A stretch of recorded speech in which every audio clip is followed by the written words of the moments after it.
కక్ష రాజకీయాలు చేస్తా ఉన్నారు. ఈరోజు లిక్కర్ స్కామ్ చూస్తే ఫస్ట్ ఏమో 50,000 కోట్లు అన్నారు, తర్వాత ఏమో 30,000 కోట్లు అన్నారు, తర్వాత ఏమో 20,000 కోట్లు అన్నారు, తర్వాత 3,000 అన్నారు, ఇప్పుడేమో 2,000 చిల్లర. రేపు 1000, తర్వాత 500, తర్వాత ఉంటుందో లేదో కూడా తెలియదు. ఈ లిక్కర్ స్కామ్ మనం చూస్తే ఎక్కడా కూడా దానికి సంబంధించిన ఆర్థిక లాభాలు లేవు, డబ్బులు పట్టుకుంది లేవు, ఆధారాలు లేవు. సరే ఈ అకౌంట్ లో నుంచి ఎక్కడికైనా ట్రాన్స్ఫర్ అయినాయి అంటే అవి కూడా లేవు. కేవలం కొంతమంది అధికారులను పిలిపించుకొని బెదిరించి మీకు ఉద్యోగాలు ఇబ్బంది చేస్తాం, రకరకాల కేవలం కొన్ని ఒక స్టేట్మెంట్స్ వల్ల తీసుకొని ఆధారాలుగా, ఒక నోటి మాట ఆధారాలుగా తీసుకొని ఈరోజు ఒక మాజీ ఐఏఎస్ని కానీ, అలాగే ఈరోజు ఎంపీగా, మూడోసారి ఎంపీగా 40-50 సంవత్సరాలుగా పెద్దిరెడ్డి కుటుంబం చిత్తూరులో చంద్రబాబు నాయుడు గారికి వ్యతిరేకంగా ఒక బలమైన వర్గంగా, కుటుంబంగా వెలుగొందుతున్న పెద్దిరెడ్డి కుటుంబం నుంచి వచ్చిన మూడోసారి ఎంపీగా ఉన్న మిథున్ అన్న మీద ఈరోజు కేసు వేయటం కూడా, అరెస్ట్ చేయటం కూడా చూసాం. దీనికి సంబంధించి మిథున్ అన్నకు సంబంధించి ఆయన ఎంపీ, వాళ్ళ తండ్రి ఆ శాఖ మంత్రి కూడా కాదు. అయినా సరే ఏదో రకంగా తాన్ని కూడా తీసుకొచ్చి ఇరికిచ్చేస్తే జగన్మోహన్ రెడ్డి గారిని తర్వాత ఇబ్బంది పెట్టొచ్చు అనే ఒక దీంట్లో కేవలం ఒక అబద్దపు వీటితో ఈరోజు అన్ని కూడా చూస్తా ఉన్నారు. ఏమన్నా అంటే ఈ 2019-24లో లిక్కర్ ఆదాయం తగ్గింది, జగన్మోహన్ రెడ్డి గారు వచ్చిన తర్వాత లిక్కర్ అనేది పూర్తిగా కూడా ఆదాయం తగ్గిందని చెప్పి ఒక తప్పుడు మాటలు మాట్లాడుతున్నారు. కానీ వాస్తవానికి జగన్మోహన్ రెడ్డి గారు వచ్చిన తర్వాత అన్ని షాప్స్ కూడా గవర్నమెంటైజ్ చేయడం జరిగింది. ప్రతి షాప్ లో కూడా ఒక ట్రాన్స్పరెన్సీ తీసుకురావడం జరిగింది. బెల్ట్ షాప్స్ అరికట్టడం జరిగింది. ఈరోజు అందరూ గుర్తుపెట్టుకోవాల్సింది, రాష్ట్ర ప్రజలందరూ కూడా, అదే చంద్రబాబు నాయుడు గారి 2000 దిగిపోయేటప్పటికి లిక్కర్ ఆదాయం 16,500 కోట్లయితే జగన్మోహన్ రెడ్డి గారు దిగేటప్పటికి దాదాపు 24,500 కోట్లు, అంటే దాదాపు 8,000 కోట్లు పెంచు. అలాగే జగన్మోహన్ రెడ్డి గారి హయాంలో వీళ్ళు చెప్తున్నట్టు ముడుపులు తీసుకున్నాడు డిస్టిలరీస్ నుంచి అని మాట్లాడుతున్నారు. చంద్రబాబు నాయుడు హయాం మీరు చూస్తే 2014-2019లో కేసుల అమ్మకం, ఎన్ని కేసులు అమ్ముడు పోయిన లాస్ట్ లో చూసినా కూడా జగన్మోహన్ రెడ్డి గారి హయాం కన్నా ఎక్కువ. ఎవరైనా మనకి డబ్బులు ఎందుకు ఇస్తారు?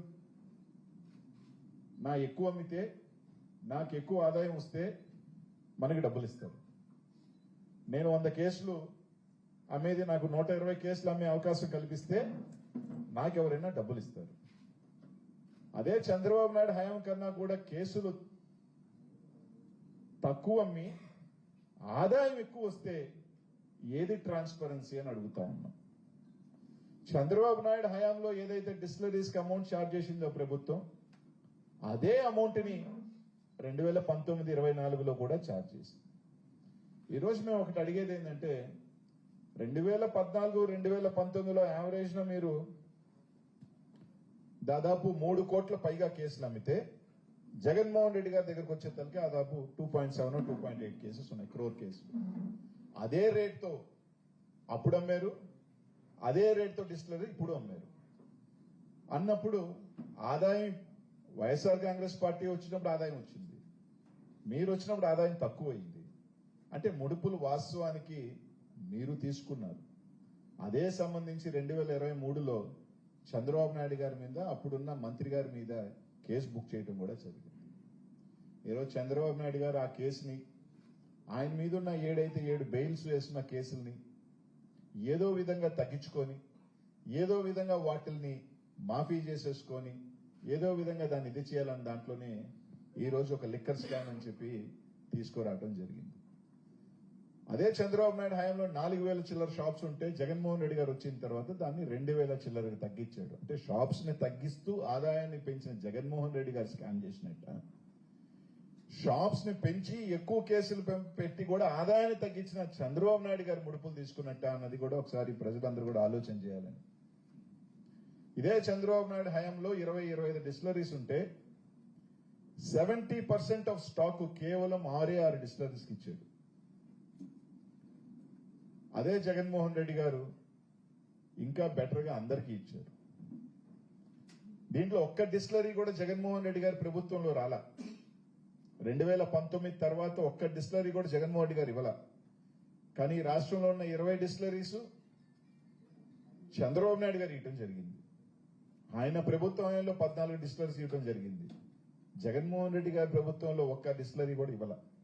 అంటే డిస్టిలరీస్ ఆయనే ఇచ్చాడు, కొత్త మందు పర్మిషన్లు ఆయనే ఇచ్చాడు, కేసులు ఆయనే అమ్మాడు. లాస్ట్ ఒక్క ఛాన్స్ అన్న పాపానికి జగన్మోహన్ రెడ్డి అనే ఒక నేరస్తుల ముసుగులో ఉన్న, అంటే రాజకీయ ముసుగులో ఉన్న ఒక నేరస్తుడు.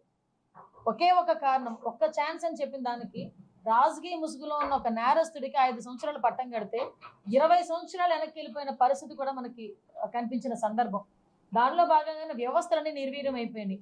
ఒక తాగునీరు లేదు, ఒక సాగునీరు లేదు, ఒక పరిశ్రమ లేదు.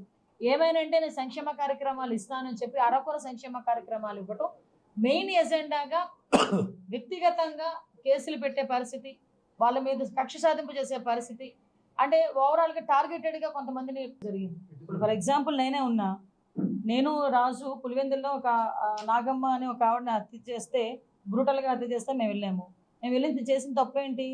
మేము అక్కడికి వెళ్ళి కనీసం మమ్మల్ని ఎక్కడికి పోనివ్వలే. మేము వెళ్ళి డిఎస్పీకి రిప్రజెంటేషన్ ఇచ్చి వచ్చినాం.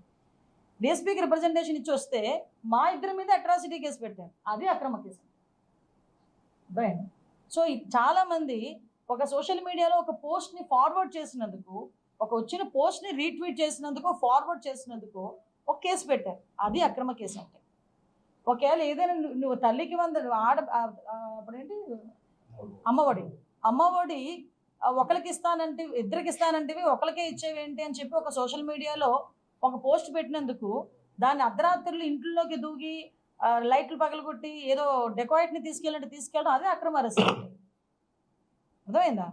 అసలు సంబంధమైన ఇష్యూలో ముఖ్యమంత్రి అన్ని సంవత్సరాలు ముఖ్యమంత్రి చేసిన వ్యక్తిని, ప్రతిపక్ష హోదా కలిగిన వ్యక్తిని 53 రోజులు మీరు అక్రమంగా అరెస్ట్ చేసి జైల్లో పెట్టారు. అదే అక్రమ అరెస్టులు అంటే.